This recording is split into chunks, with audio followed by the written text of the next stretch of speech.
नमस्कार साथियों, आप सभी का YouTube channel fundamental classes online में स्वागत है।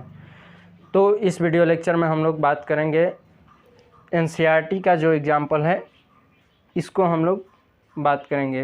पिछले वीडियो लेक्चर में हमने जो फर्स्ट एक्सरसाइज है उसको कॉन्सेप्ट को समझा था। जैसे उस वीडियो लेक्चर में प्राकृतिक संख्या, पूर्ण संख्या और परिमेय संख्या पूर्णांक के बारे में अध्ययन किया था। जो लोग उस वीडियो लेक्चर को नहीं देखे हैं उसे जाकर समझ लें ताकि ये सभी चीज़ें समझ में आएंगी। तो यह NCERT का एग्जाम्पल है, इसे समझते हैं कि यह क्या कह रहा है।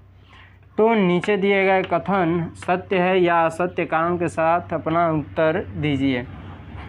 कह रहा है कि क्या प्रत्येक पूर्ण संख्या एक प्राकृतिक संख्या होती है। हमें पता है कि पूर्ण संख्या 0, 1, 2, 3 और प्राकृतिक संख्या 1, 2, 3, 4।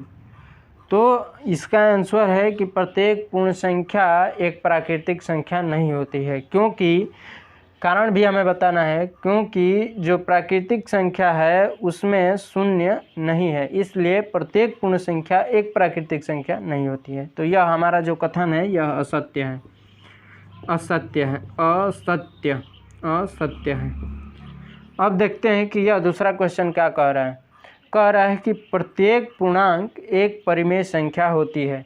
अब हमें पता है कि पूर्णांक क्या होता है। पूर्णांक कह रहा है क्वेश्चन में कि प्रत्येक पूर्णांक जो होता है वह एक परिमेय संख्या होती है। तो पूर्णांक ये होता है 0, 1, 2, 3, 4, 5 इधर डॉट डॉट इनफाइनाइट तक।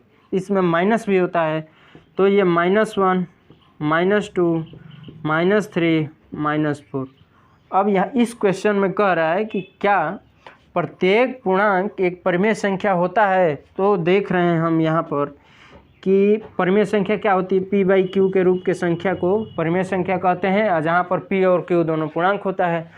तो इन संख्याओं में यहाँ पर इसको हम P/Q के रूप में लिख सकते हैं, 1/1 लिख सकते हैं, 2/1 लिख सकते हैं, 3/1 लिख सकते हैं, 4/1 लिख सकते हैं, इसको भी बाई 1 लिख सकते हैं, -2/1 लिख सकते हैं, -3/1 लिख सकते हैं। तो ये संख्या जो हम लिखे हैं बाई 1 ये P/Q के रूप की संख्याएं बन गई है।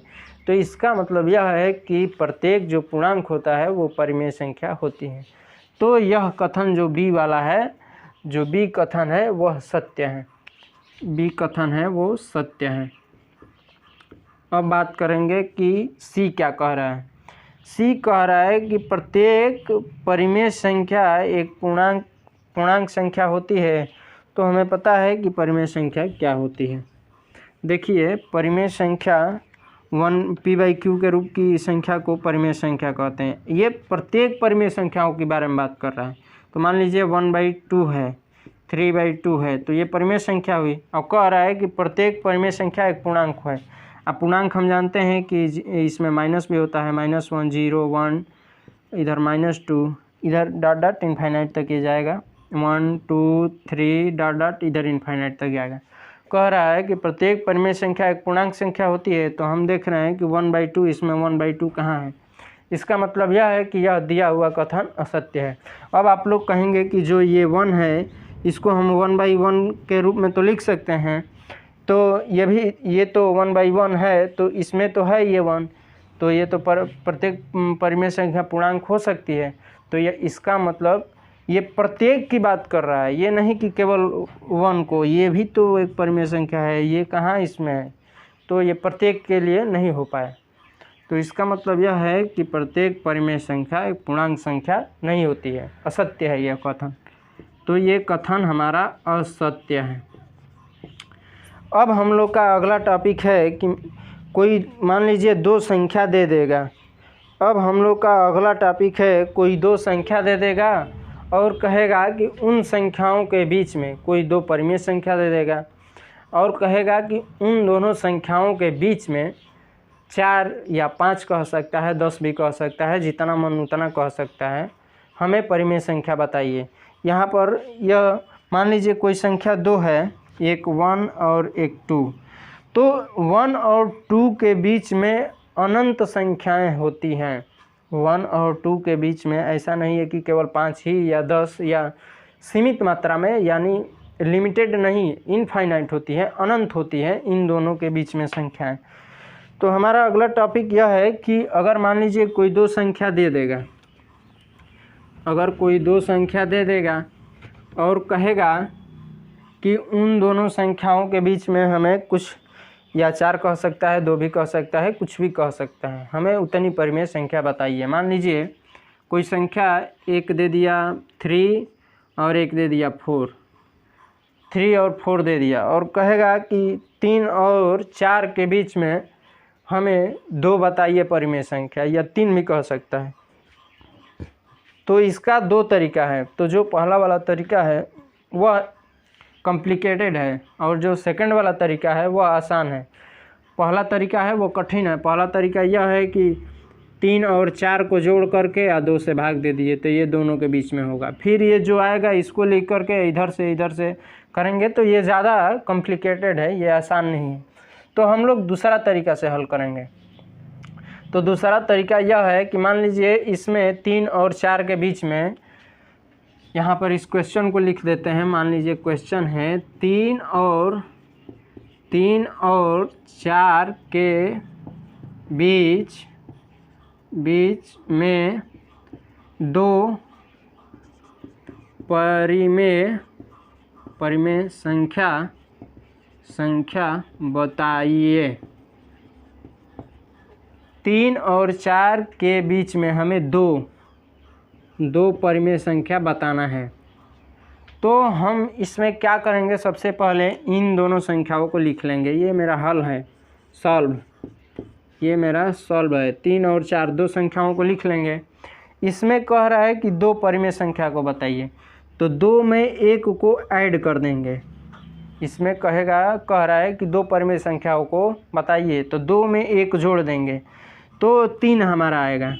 इस 3 से इस संख्याओं में, इन दोनों में ऊपर नीचे मल्टीप्लाई कर देंगे। देखिए यहाँ पर 2 1 3 हुआ, तो 3 हुआ, तो इस 3 से इन दोनों संख्याओं में ऊपर नीचे मल्टीप्लाई कर देंगे, तो 3 गुणे 3 बटा में 3। ये 3 में ऊपर भी मैंने 3 से मल्टीप्लाई किया और 3 से भाग दे दिया, ये कट कर फिर 3 आ जाएगा, इसके मान में कोई अंतर नहीं होगा। फिर यहाँ पर 4 में 3 से मल्टीप्लाई कर देंगे और 3 से डिवाइड कर देंगे, तो ये संख्या बन गई, ये 4 × 3। अब इसको मल्टीप्लाई कर देंगे, तो 3 के 9/3, यहाँ पर हो जाएगा 4 तिहाई 12 बटा में 3। अब इसमें हमें क्या करना है, 9 के बाद कौन सी संख्या आएगी, 10, तो इसको लिख देना है। एक 9/3 है ही, तो इसी को मैंने सॉल्व किया है तो 9/3 आया है, और इसको सॉल्व किया है तो 12/3 आया है। तो इन दोनों संख्याओं के बीच में हमें 2 संख्या बतानी है, तो 9 के बाद 10 आएगा तो 10/3, इसे बढ़ते क्रम में लिख देना है। 9 के बाद 10 आएगा, उसके बाद 11 आएगा, तो 10 के बाद 11/3 आएगा, फिर एक 12/3 तो है ही। तो इन दोनों संख्याओं के बीच में यह 2 परिमेय संख्या हमारी हुई। अगर मान लीजिए यहाँ पर कहे हम लोगों से कि ये मान लीजिए यहाँ पर कहे कि 4 परिमेय संख्या बताइए, जो 2 मैंने लिखा है वहाँ पर कहे कि 4 परिमेय संख्या को बताइए, तो वहाँ पर हम क्या करेंगे, 4 में 1 को जोड़ देंगे, 5 आएगा। यहाँ पर अगर 4 कहेगा तो 4 में 1 को जोड़ देंगे तो हमारा 5 आएगा। इस 5 से इसमें भी ऊपर भी मल्टीप्लाई कर देंगे और नीचे भी, मतलब 3 के जगह 5 कर देंगे, इसमें भी 5 से मल्टीप्लाई कर देंगे। अब उसके बाद इसको बढ़ते क्रम में लिख देंगे, तो हमारी दोनों संख्याओं के बीच में 4 परिमेय संख्या पता चल जाएगी। अब ये फ्रैक्शन में भी दे सकता है। मान लीजिए 3/4 दे दे, या दूसरा ले लीजिए 3/5 ले लीजिए और 4/5, इसमें भी कह सकता है 4/5 ले लीजिए। इसमें भी कह सकता है कि 3/5 और 4/5 के बीच में हमें 2 परिमेय संख्या बताइए। तो यही प्रोसेस बिल्कुल यही करना है। 2 में 1 जोड़ दीजिए, फिर 2 से ऊपर नीचे मल्टीप्लाई कर दीजिए। यह दूसरा एग्जाम्पल हुआ। इसका हल ये नीचे मैंने किया था वो कर लीजिएगा आप लोग। यह दूसरा एक एग्जाम्पल दे दिए हैं कि मान लीजिए कोई परिमेय संख्या दे दे और कहे कि उन दोनों संख्याओं के बीच में हमें बताइए। ये एनसीईआरटी का क्वेश्चन भी है, एनसीईआरटी का 2nd नंबर यह क्वेश्चन भी है, एनसीईआरटी का यह 3rd नंबर क्वेश्चन है। तो मान लीजिए इसमें कहे कि 2 परिमेय संख्या हमें बताइए, तो 2 में 1 ऐड कर देंगे, 3 आएगा। इस 3 से इसमें ऊपर नीचे मल्टीप्लाई कर देंगे, तो 3 × 3 बटा में 5 × 3। इसमें भी 4 × 3 बटा में 5 × 3। तो इसको हल करेंगे तो 9 बटा में 15, इसको हल करेंगे तो 12 बटा में 15। इसे बढ़ते क्रम में लिख देना है। तो 9 के बाद 10 आएगा, 10 बटा में 15 और 11 बटा में 15। यहाँ पर ध्यान यह रखना है कि जहाँ ये डिनोमिनेटर सेम सब में होगा, सब में सेम होगा। तो 3 बटा 5 और 4 बटा 5 के बीच 2 संख्याएँ 10 बटा 15 और 11 बटा 15 हमारी ये हुई। यह एक मेथड है, इस मेथड को समझ लीजिए आप लोग। एग्जाम्पल कितने भी कर सकते हैं। अगर यहीं पर 10 कह देगा तो 10 में 1 जोड़ देंगे, या फिर 11 बनेगा 1 जोड़ेंगे तो उस 11 से उस दिए हुए संख्या में ऊपर नीचे मल्टीप्लाई कर देंगे और उसको बढ़ते क्रम में लिख देंगे। अब हम लोग इस वीडियो बात करेंगे जो एनसीईआरटी की फर्स्ट एक्सरसाइज है, उसको सॉल्व करते हैं हम लोग। तो ये हम लोग का एक्सरसाइज प्रश्नावली फर्स्ट का ये सबसे पहला क्वेश्चन है। क्वेश्चन कह रहा है क्या शून्य एक परिमेय संख्या है? क्या इसे हम p/q के रूप में लिख सकते हैं जहाँ p और q पूर्णांक है? जब मैंने पिछले वीडियो लेक्चर में बात किया था वहाँ पर परिमेय संख्याओं के बारे में, तो वहाँ पर भी मैंने डिस्कस किया था। यह कह रहा है कि शून्य को क्या p/q के रूप में लिख सकते हैं? तो शून्य को हम 0/1 के रूप में लिख सकते हैं। जब 0 में किसी भी संख्या से भाग दिया जाता है तो हमारा वह शून्य ही होता है। 0 में किसी भी संख्या से भाग किया जाता है तो हमारा हल, मान लीजिए 5 में 0 में 5 से भाग दे रहे हैं तो इसका 0 होगा, भाग देंगे तो 0 होगा। तो 0 को p/q के रूप में लिख सकते हैं, जहाँ पर p = 0 है और q = 1 है। तो दोनों पूर्णांक है और q 0 नहीं है। यहाँ पर कह रहा है कि q ≠ 0, मतलब q 0 नहीं होना चाहिए, 0 के अलावा दूसरा नंबर होगा। तो यहाँ पर हम देख भी रहे हैं कि 0 नहीं है, q = 1 है और p = 0। तो 0 को हम p/q के रूप में लिख सकते हैं, अतः यह एक परिमेय संख्या होती है। हम लोग अब नेक्स्ट क्वेश्चन को देखते हैं। सेकंड, ये हम लोग का एनसीईआरटी का सेकंड क्वेश्चन है, दूसरा नंबर। यह क्वेश्चन कह रहा है कि 3 और 4 के बीच 6 परिमेय संख्या बताइए। तो हम क्या करेंगे, 6 में 1 जोड़ देंगे। 3 और 4 दो संख्याएं हैं, इसमें हमें 6 परिमेय संख्या को बताना है, यानी p/q के रूप वाली संख्या को बताना है। तो 6 में 1 को ऐड कर देंगे। 6 बताना है तो 6 में 1 जोड़ देंगे तो आएगा 7। अब इस 7 से इसमें ऊपर भी मल्टीप्लाई करेंगे और नीचे, मान लीजिए यहाँ पर कुछ नहीं है तो 1 हम मान सकते हैं, यहाँ पर भी कुछ नहीं है तो 4/1 मान सकते हैं। और 7 से ऊपर भी मल्टीप्लाई करिए और नीचे भी मल्टीप्लाई करिए। देखिए कैसे हम करेंगे।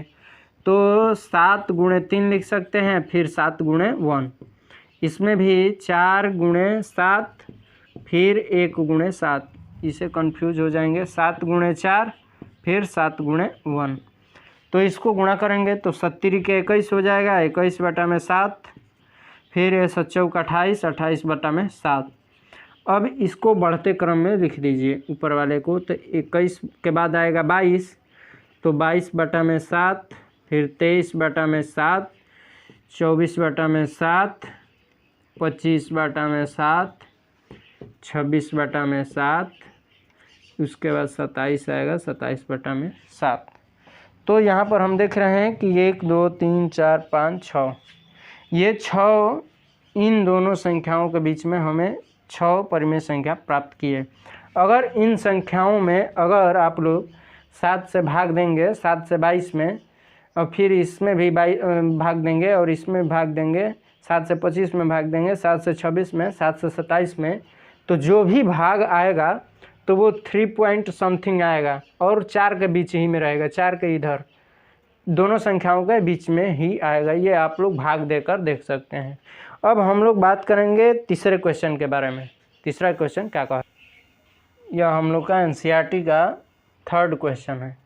यह क्वेश्चन कह रहा है कि 3/5 और 4/5 के बीच 5 परिमेय संख्या ज्ञात कीजिए। इन दोनों संख्याओं के बीच में हमें 5 परिमेय संख्या ज्ञात करना है।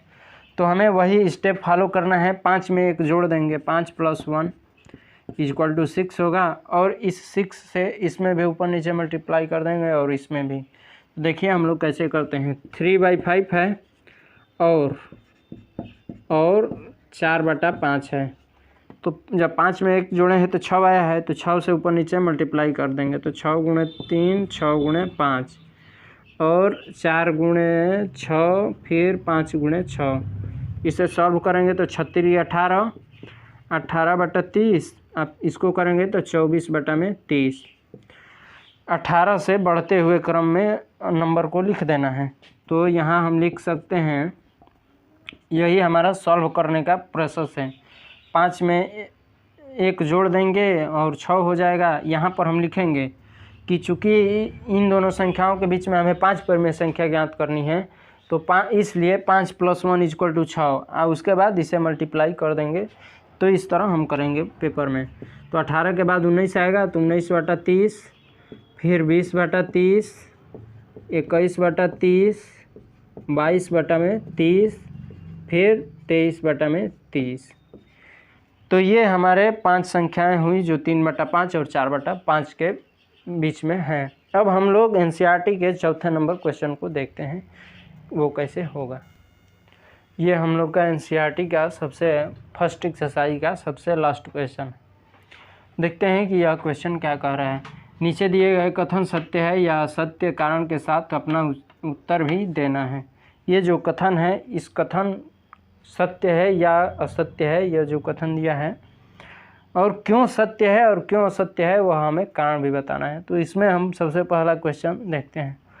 कह रहा है कि प्रत्येक प्राकृतिक संख्या एक पूर्ण संख्या होती है। तो हमें पता है कि प्राकृतिक संख्या क्या होती है, 1 2 3 4 ये सभी डॉट डॉट इनफाइनाइट तक ये प्राकृतिक संख्या होती है। और पूर्ण संख्या क्या होती है, 0 1 2 3 4। 0 को प्राकृतिक संख्या में सम्मिलित कर देते हैं तो ये पूर्ण संख्या बनती है।